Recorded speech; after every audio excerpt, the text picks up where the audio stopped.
Hello and welcome back to the world of Spirit and Shield. As always, my name is John and I will continue to be your guide on this journey. So last week we had our very first short story in this fantasy world called The Waker of Waves. Today we are going to be discussing that story in a bit more depth, a bit more detail, going through some of the questions and comments that you had, and kind of exploring the world of The Waker of Waves a little bit more. So on that note, a huge thank you for those of you who asked questions and posted comments. It was very interesting to read them, and it's great to have everyone on this journey with me. It really makes it much, much more exciting.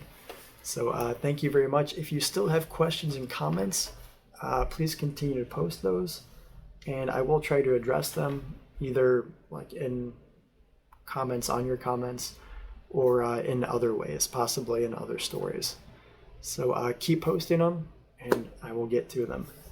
So before we jump into the analysis, there are going to be a few spoilers in this video. So if you did not get a chance to see The Waker of Waves, I'll put the link down below. Go ahead and watch it right now or when it's convenient for you. And then come back and watch this video for some more information about The Waker of Waves. Okay. Also, there is additional content related to The Waker of Waves up on my Patreon page. Link is down below.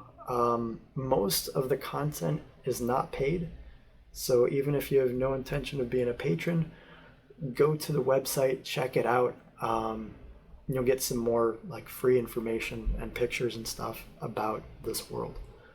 So quick recap from The Waker of Waves. So basically the story is a love triangle between Danir, Fialna, and the ocean, the sea, which is personified in the the beast of Vakros.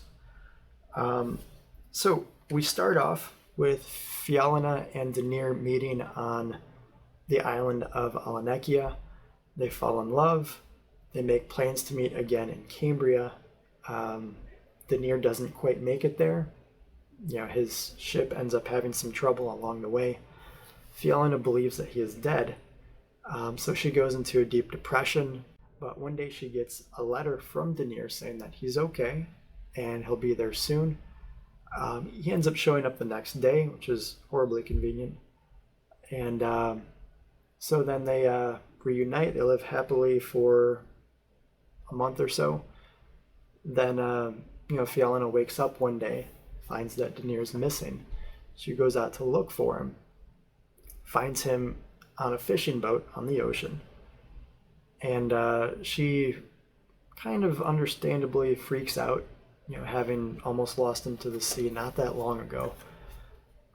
So she really panics and calls him back, and he's not really sure what's going on, but understands that she's worried about him. So he agrees not to spend time on the sea anymore.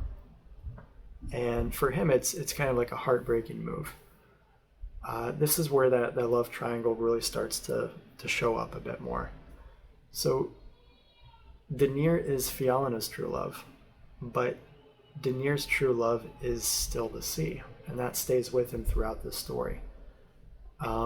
So here he makes this promise to Fialna, believing that he could keep it, but in truth he's not able to. He's not able to stay away from the sea.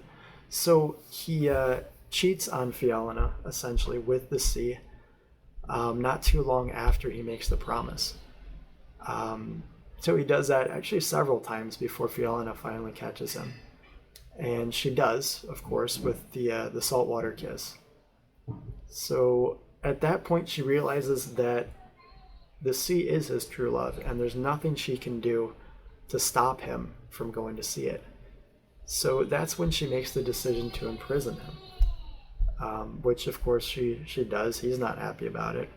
She's not terribly happy about it either, but she doesn't feel like she has another choice. So she does that, he goes into this deep depression and this delirium and starts hearing the sea calling him. And in the words of the story, one day he calls back. This is a reference to weather weaving. One of the questions I got was, of course, is Danir a weather weaver? And the answer is yes. And we see two examples of that in this story. The first is their last day together in Alanekia, when the rain comes out of nowhere, and he conveniently is somehow prepared for it. And then the second time is the very end, when he essentially calls the ocean to him, because he can't go to the ocean. This is an older form of weather weaving, and if you're interested more in weather weaving and the different types and how it's done, there is some additional content on it, actually a beginner's guide to weather weaving on my Patreon page. Again, link is down below. That one is free, so go and check it out. It costs you absolutely nothing, and I think it is pretty interesting. So then that brings us to the end of the story, where the sea comes, brought by Vakros, and kills everyone. So again, love story, not really that much of a happy ending though, unless you consider that Danir is able to be with his true love at the end of the story, which again is the sea. So it's a love story, but not really a typical one. So one of the other questions I got about this story is where the inspiration came from. And it's kind of weird and a little inaccurate. I'll explain that in a second here. So the initial motivation, the initial spark for this story came from a song that I heard from a Canadian folk band, kind of like modern folk, punk folk band called the Dreadnoughts.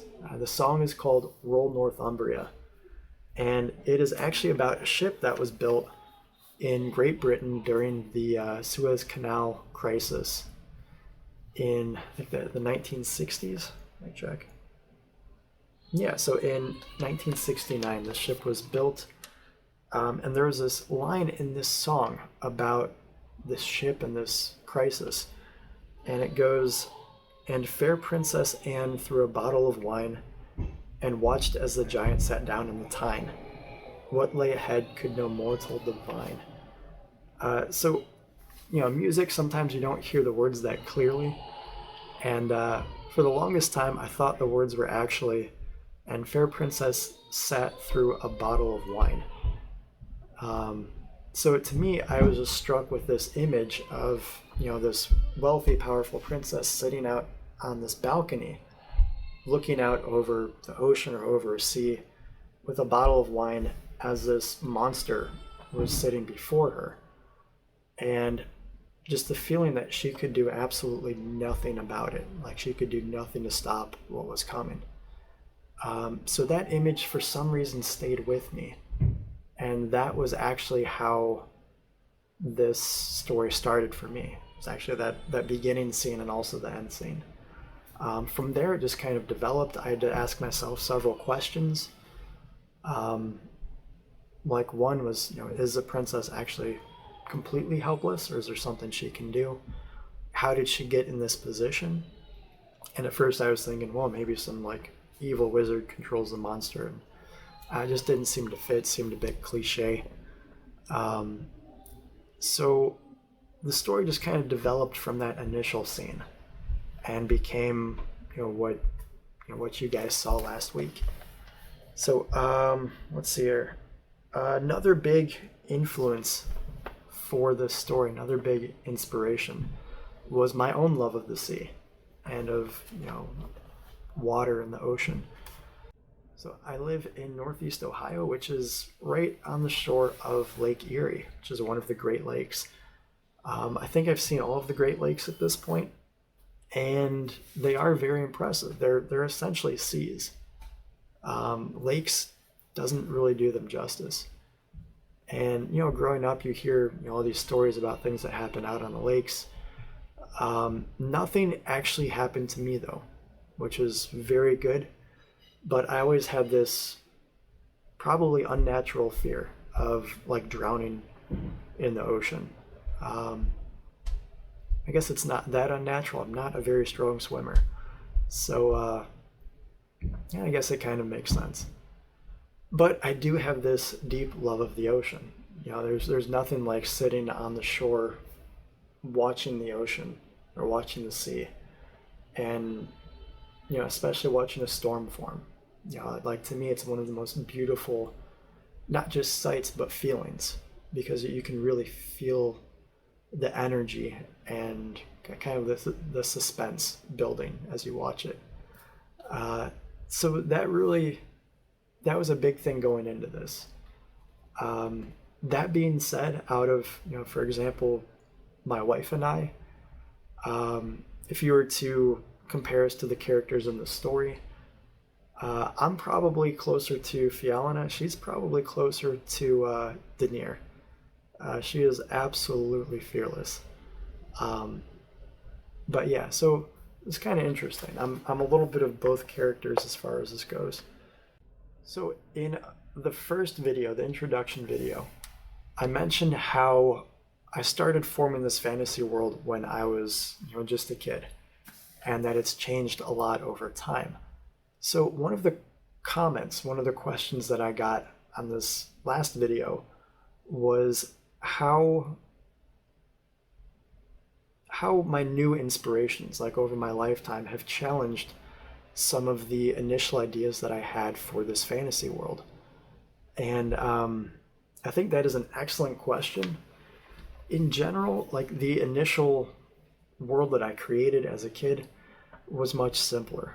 I think like as a kid, like it's easier to see things in black and white, good and evil, good and bad. There isn't really that much evil when you're a kid, usually. But as you grow older, those lines begin to blur, and it's not as clear of a distinction. And you start seeing some of the motivations behind the surface things that you were observing before. So the world grew a bit more complex as time went on. And then it kind of reached a point kind of beyond the fog. So I like to think of it like things were all like very crystal clear at the beginning. I've got like a couple puzzle pieces, building blocks, everything fits together wonderfully because it's simple. And then things got kind of foggy. You can't really tell what's what, who's who, good, bad, whatever. And then there's this period beyond the fog where things start becoming a bit more clear again. Not exactly in the same shape as they were like when I was a child, but they're still taking shapes that I was not expecting. So I think that kind of reflects really the way that my life has gone so far. And I feel like there's a bit more clarity coming into my life as well, which is reflected in this world. So one of the things, probably the major event in my life at this point that has caused that, the clearing of the fog to really begin and help me to start working on this fantasy world again was actually the birth of my daughter. I don't know how many of you out there have children, but becoming a parent really, it makes things much clearer in ways that you never expected. And for me, that's what it did for my own life and for this fantasy world. So that's really, really the big ways that this world has changed and the inspirations behind it through my life so far. We'll touch on this again in future stories because there are other things I don't really want to get into at this point because it doesn't really matter with this particular story. But inspirations for the stories, we'll definitely keep talking about that. And yeah, you'll essentially get to know me through these stories as well, which is kind of interesting. I'm a little nervous about that, but should be fun. Also, like almost nothing in the Waker of Waves, like in that story itself, was in the original plans that I had as a kid. None of it was in the original fantasy world. There was no Alanekia, there was no Cambria, not even by different names. Vakros didn't exist. The idea of weather weaving was not there as well. The only thing that was the Opteri, which we see one Opteri character so far, and that was Irarit the Falconer. And initially he wasn't going to be part of the story.